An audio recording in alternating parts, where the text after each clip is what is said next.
시편 131편 내 심령으로 고요하고 평온케 하기를. 바다는 항상 끊임없이 파도가 칩니다. 그 이유는 달에서 땡기는 힘과 지구가 당기는 힘, 이 중력이 작용하여 항상 파도를 치게 만듭니다. 그래서 매일 약 70만 번씩 파도가 친다고 합니다.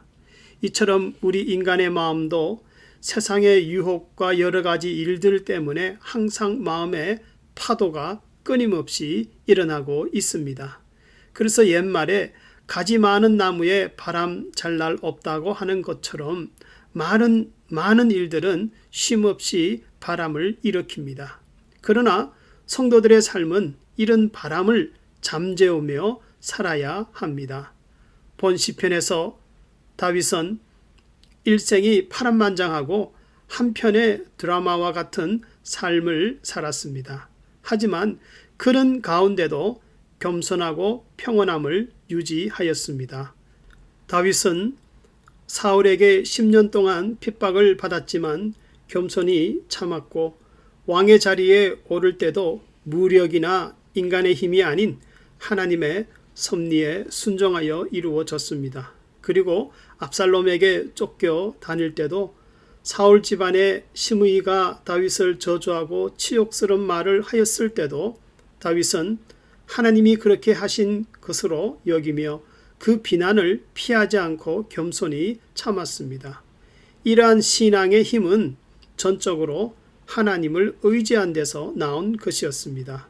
그래서 1절에서 다윗은 마음과 눈과 행위가 교만치 아니하였다고 말씀합니다. 다시 말하면 자기 생각을 하나님의 인도와 계획에 맞추어서 행하였다는 것입니다.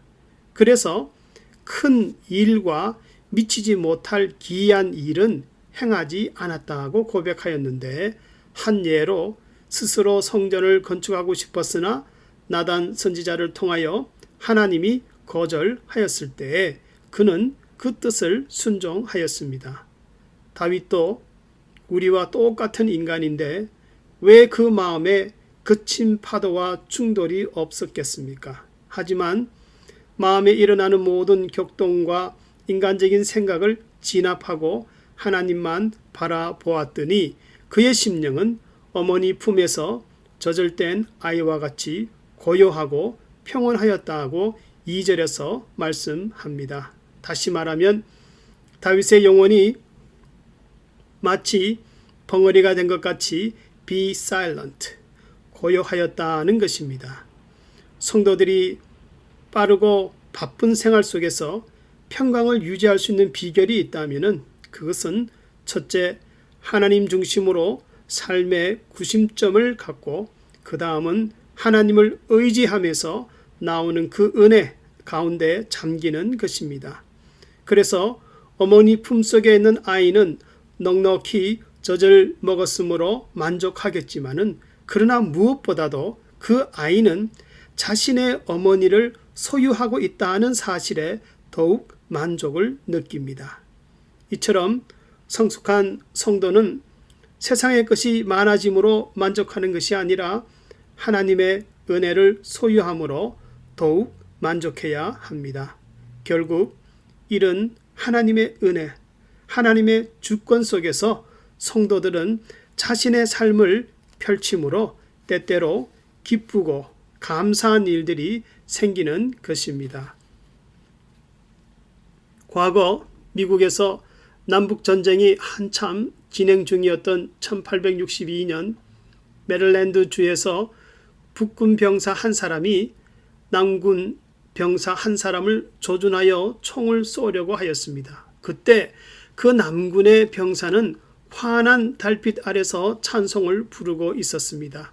그 찬송은 선한 목자 우리 주 항상 인도하시고 Savior like a shepherd lead us much we need your tender care. 그런데 그 찬송을 듣고 있던 북군의 병사는 그날 밤 도저히 그 남군 병사를 쏠 수가 없었습니다. 그 이유는 그 찬송이 자신의 어머니가 즐겨 부르던 찬송이었기 때문이었습니다. 그 후 전쟁이 끝나고 세월이 지나 델라웨어에서 배를 타고 가다가 어떤 복음성 싱어가 똑같은 목소리로 똑같은 찬송을 부르고 있었습니다. 그래서 북군의 병사였던 그가 찬송을 부르는 사람을 만나서 혹시 과거에 남군으로 메릴랜드에서 달밤에 그 찬송을 부르지 않았냐고 물어보았더니 자신이 그 장소에서 그렇게 찬송을 부르며 남북전쟁 시절을 보냈다고 이야기를 하였습니다. 그 복음성 싱어는 다름이 아닌 D.L. 무디와 함께 복음 전도를 하였던 아이라 생키였습니다. 생키는 북군 병사였던 그 성도로부터 그날의 이야기를 다 듣고 난 후에 감사해서 덥석 깨어나 주었다고 합니다. 성도들의 삶이 때때로 위험과 힘든 환경을 만나도 하나님은 성도들을 알게 모르게 자신의 주권으로 보호하십니다. 그리고 어린 젖먹이와 같이 평안함을 누리게 하십니다. 그러므로 성도들은 마음에 하나님을 소유한 것만으로도 얼마나 큰 유익을 누리고 있는지 알아야 합니다. 한 예로 토마스 선교사가 대동강에서 조선 군인 박충권에게 죽기 전에 웃는 얼굴로 품속에 있는 마지막 성경책을 건네주고 죽었습니다. 그때 박충권은 죽는데도 저렇게 평안한 얼굴로 죽는 것을 이해하지 못했으나 나중에 구원받고 나서야 그 이유를 알게 되었다고 합니다.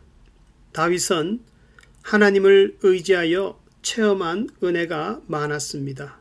그리고 이런 개인적인 체험의 은혜가 이스라엘 나라에도 온전히 임하기를 바라면서 3절에서 기도하기를 이스라엘아 지금부터 영원까지 여호와를 바라보라 이렇게 축복하며 기도를 하였습니다. 지금 성도님들의 삶에는 어떤 파도가 치고 있습니까?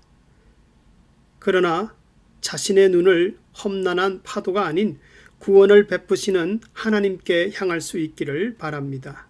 그래서 나에게 일어나는 파도가 잔잔하여질 수 있기를 바랍니다.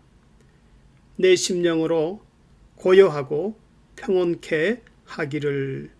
다윗은 하나님을 향하여 자아도취가 없는 겸손과 신실함을 가졌습니다. 그래서 하나님과 깊은 만남을 가질 수가 있었습니다.